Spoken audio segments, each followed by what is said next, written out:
दोस्तों नमस्कार। मैं अभिजीत आप सबका कर्मयोग आध्यात्मिक परिवार में एक बार फिर से स्वागत करता हूँ। सादर सुस्वागतम।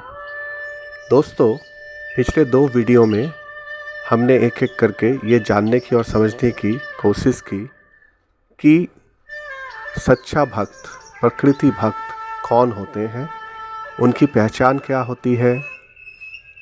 फिर हमने ये जाना कि हमारे ज़िंदगी में प्रत्यक्ष रूप से ईश्वर कौन है, जो सदा सर्वदा हमारे साथ है, और वो है हमारे माता पिता। ये 2 चीज़ जानने के बाद अब हम ये जानने की कोशिश करेंगे कि ईश्वर से हमारी बातचीत और प्रार्थना कैसी होनी चाहिए ताकि हमारी बातें ईश्वर तक पहुंच सके और हमारी मनोकामनाएं जो हैं वो भी ईश्वर सुन सके और पूर्ण कर सके। दोस्तों, इस बात को समझने के लिए हम लोग यहाँ पर श्री श्री रामकृष्ण जी परमहंस द्वारा बताई हुई एक कहानी सुनेंगे और ये समझेंगे कि ईश्वर से हमारी निजी संपर्क या जो रिश्ता है वो कैसा होना चाहिए। तो वो कहानी ऐसा है कुछ, एक गांव में एक परिवार रहता था और उनकी जो उस परिवार में माता पिता और एक छोटा बालक था। मान लीजिए बालक की उम्र 5-1 साल है। अब आंगन में बैठ के दोपहर के टाइम माँ अपनी पड़ोसी और जो औरतें हैं, महिलाएं हैं, उनके साथ बातचीत में व्यस्त हैं। बेटे को अचानक ये ख्याल आया कि मुझे पतंग उड़ानी है और वो पतंग खरीदने के लिए 1 पैसा के लिए, उस समय 1 पैसा बहुत होता था, तो 1 पैसे के लिए माँ से जिद करने लगा। अब माँ अपने काम में व्यस्त है, मतलब दूसरों से बातचीत करने में, लेकिन बेटा वो भी अपने जिद में कायम है। वो भी किसी भी तरह चुप ना हो, बार बार माँ से एक ही बात बोले जाए, माँ मुझे 1 पैसा दे दो, मुझे पतंग लाना है, मुझे पतंग उड़ानी है। बार बार कहने के बावजूद माँ के ध्यान बेटे की बातों पे ना जाए। अब बेटा कहना छोड़ के धीरे धीरे रोने लगा। रोते रोते माँ को बस एक ही बात बोले जाए, माँ 1 पैसा दे दे, मुझे पतंग लाना है, मुझे पतंग उड़ाना है। अब फिर भी माँ ना सुने। अब बेटे की जिद बढ़ती गई, गले की आवाज़ बढ़ती गई, रोना पीटना ज़्यादा होने लगा।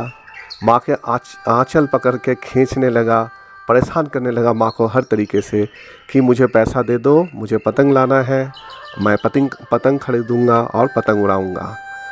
एक बार आप माँ ने उसके तरफ मुड़ के देखी और बोली कि नहीं बेटा, पिताजी ने मना किया है, पतंग नहीं मिलेगा।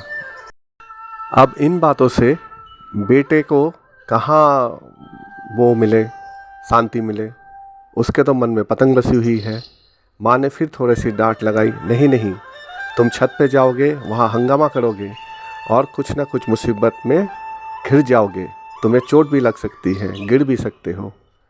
पर बेटे को एक ही बात, एक ही हट, एक ही जिद ने पकड़ रखी है और ज़ोर ज़ोर से रोने लगा। अब तो ज़मीन पे लेट के इधर उधर लुढ़कने लगा और चिल्लाने लगा।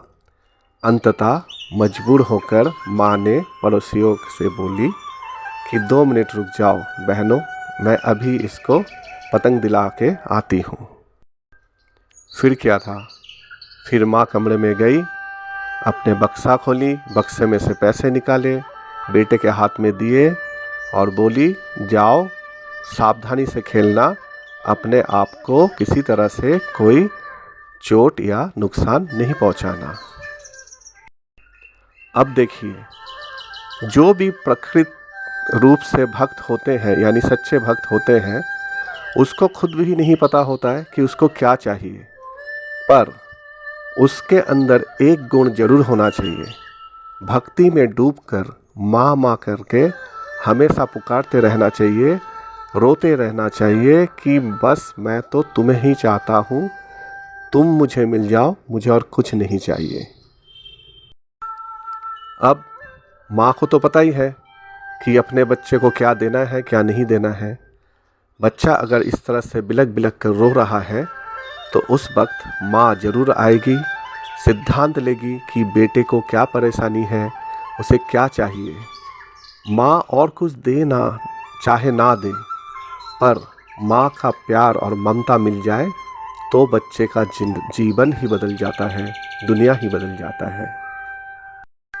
तो दोस्तों, श्री रामकृष्ण जी यहाँ पे हम लोगों को ये समझाने की कोशिश कर रहे थे इस कहानी द्वारा कि हमारी आपकी पूजा आराधना भी ऐसी ही होनी चाहिए, इस लड़के की जिद की तरह होना चाहिए।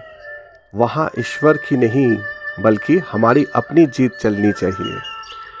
दर्शन तो देना ही होगा, तुझे तो आना ही होगा। उस बच्चे की तरह ईश्वर की कृपा रूपी पैसा अगर हमें मिल जाए तो तब मन की डोर से बांधकर भक्ति रूप का पतंग हम भी उड़ा पाएंगे।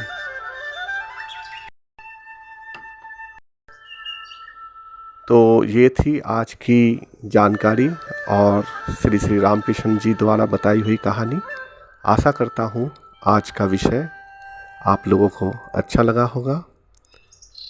अगर वीडियो अच्छी लगी है तो कृपया करके ज़्यादा से ज़्यादा लाइक, शेयर और सब्सक्राइब करें। अगले वीडियो में फिर मिलेंगे नए किसी विषय को लेकर। तब तक माँ काली की कृपा से सब खुश रहें, आनंदित रहें, स्वस्थ रहें। नमस्कार, धन्यवाद।